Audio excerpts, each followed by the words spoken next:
the people who are doing this successfully, and let's stick with accountancy, the people who are doing this successfully are listening to the problems that their target audience have, and they're creating content around that. So the guy on Instagram is creating templates for managing your household budget that he gives away for free. So you become interested in him, you start to follow him, and then whenever you want to pay for whatever services he's offering, it's a no-brainer. You're going to sign up with him. So send out, listen to your audience and help create content that helps them with their big issues, which is actually step number 3. Create content to help your audience.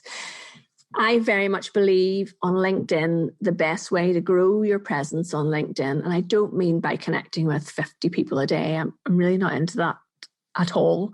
But the best way to grow your presence on LinkedIn, let's say, is actually to show up and deliver value to your network. So think about why you're on LinkedIn. Is your ideal client on there for a start? And what questions do they have about what it is that you do? Can you create short slide shows so you can upload as documents? Could you do a 2-minute video once a week answering the questions that you've had in your inbox that week? Can you create content that helps your ideal client, that makes them want to take the next step through to working with you? Okay, so kinds of content you can create include video, podcast episodes like this one, writing blog posts, writing blog posts for other people and other online platforms like Medium. You can sign up and become a writer on Medium. You could share articles on LinkedIn. Look out for journalists on Twitter who are looking for input into their articles and become known as a go-to expert in your field, and social media posts, of course. So try and create content on a consistent basis for your audience that helps them with the big issues and concerns that they have. All right, my 4th tip for becoming known online, building your authority as an expert, is think about being a guest on somebody else's show. So you will know that I bring on guests onto my podcast. Last week we had Keith Lewis, who works, he is the social media manager for a large insurance company in the UK with 5,000 staff. So we had such a great conversation, and we had such a great conversation on the LinkedIn Live on for last Friday, and you can go back and look at that on my newsfeed. I've already said to him, I'll get him on again later in the year, because he gave so much good value. Other people will hear him on my podcast and will reach out and ask, could he come on their podcast or their LinkedIn Live show? Because he shows up, he delivers, he shows personality, he has a bit of a laugh. We talked about Welsh rugby at one point. So show a bit of personality. Don't just be all business-like if you're going to be somebody else's guest expert. Although, go and check out my friend Julie Fry, who helps people become guests on podcasts, and she probably would have a few tips around this, because she has lots of tips about becoming a guest expert on podcasts, but also it depends very much on what the podcast itself is like. So if it's really serious, you're not going to go on and be all joking, but if it's a bit more tongue-in-cheek, then you fit the whatever the podcast is. The other place to be a guest expert, and you will have noticed since we went into the pandemic, a lot of these are happening, and that is submitting yourself as a speaker for an online summit. Because there aren't any in-person conferences happening. Now, apologies to my Australian listeners, because you're in a different ball game. Lucky you, in Australia, New Zealand, you're out and about seeing people, and hopefully we'll be there in about 6 months' time. But so I'm really talking to my audience who are still in the land of waiting for vaccines and not actually being able to attend any work events at the moment. But there are lots of online summits happening. So if you are building your audience and your expertise and becoming known for a specialist area, it's going to be much easier for you to pitch somebody to be part of their online summit. Okay. If you are doing that, a little tip is to offer the audience something as a free gift that can help the people who attend that summit come along and sign up for your email list so that they stay within your ecosystem, or get them to connect with you on LinkedIn, of course, another easy way to build on that opportunity. All right, so then the fifth way to build your authority online is actually engaging with your audience. And I did the workshop that I did, that Geraldine was part of, that I read out her testimony at the start. I talked about LinkedIn polls and how much I love them. And she went straight out and did a LinkedIn poll, and she's got lots of people commenting on it. So she's delighted. Geraldine, if you're listening, well done for taking such quick action.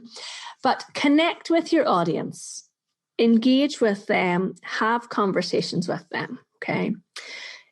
On LinkedIn, it is not just about you creating posts to share with your audience. It's also about you taking the time to go and find other people's content that you can leave a genuine comment on, by which I mean not just saying thanks or well done or congrats or whatever, like something like that. And I know LinkedIn does offer kind of pre-formatted comments to people. I know that. But take the time to actually respond properly and build on the connection with the people that you have. And in your daily activity on LinkedIn, I would say, so I talk about posting like 2 to 3 times a week, but on the other days, and on those days too, by the way, go and just find out what other people are talking about and engage with them in conversation on their posts as well. And it's going to really help you get noticed by other people, as well as by the person who actually wrote the comment in the first place. You could follow influencers within your industry and comment on their posts, because other people will also be following them. So you're not just the influencer, depends how many messages and comments they're getting, but the other people who are also engaging in that are going to see you. And remember, this is where your LinkedIn headline catches somebody's attention and takes them over to check out your LinkedIn profile. I do have my LinkedIn checklist, which is a 10-page guide to daily and weekly activity for LinkedIn. Check in the show notes for a link through to that. But basically, if you want to build authority online, you're not going to do it overnight. I mean, you can certainly get famous overnight on the internet really fast, but it's not going to be for the right reasons, I don't think. People want to see, like, if someone comes across you, so somebody listens to you on a podcast or sees you at an online summit, they're going to go and look and see, have you got more content behind just that 30-minute talk that you did? Is there more to you? Because to be honest, people will connect with me on LinkedIn, and it's only after they've listened to several podcasts or they've maybe been on my email list for 6 weeks, 8 weeks, then they reach out and say, actually, Louise, we need your help with our company, or I want to work with you and I want you to help me improve my presence on LinkedIn. So you're not going to get instant business, but you are going to show up and deliver consistently, and it will lead to customers and clients. Or if it's a job promotion or whatever, the purpose of you doing this authority building, it will work if you are consistent and keep at it. So good luck with it all.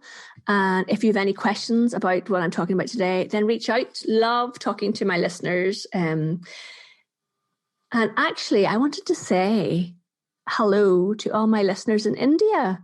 I have been picking up a new audience in India, and I'm absolutely delighted.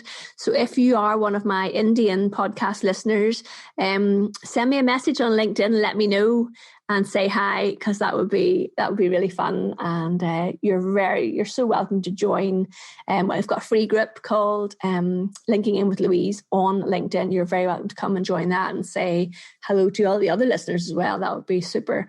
So hopefully you find this useful today. And if you want help in actually putting this plan of building your authority online into action, then that is exactly what I help clients with on a one-to-one basis. I would be delighted to have a conversation with you about how I can help you to do that. Whether you want someone to hold your hand, keep you accountable, and give you tips and ideas, or you're listening to this and thinking, Louise, I don't have time to do this. That's okay. We can help you. We can create the content for you and check in with each other on a regular basis and help you build that authority online without you actually having to think every week, what on earth am I going to say on LinkedIn today? All right. Thank you so much for tuning into the podcast this week. I look forward to seeing you on LinkedIn Live. Come and connect with me on LinkedIn, and I will talk to you on the podcast next week.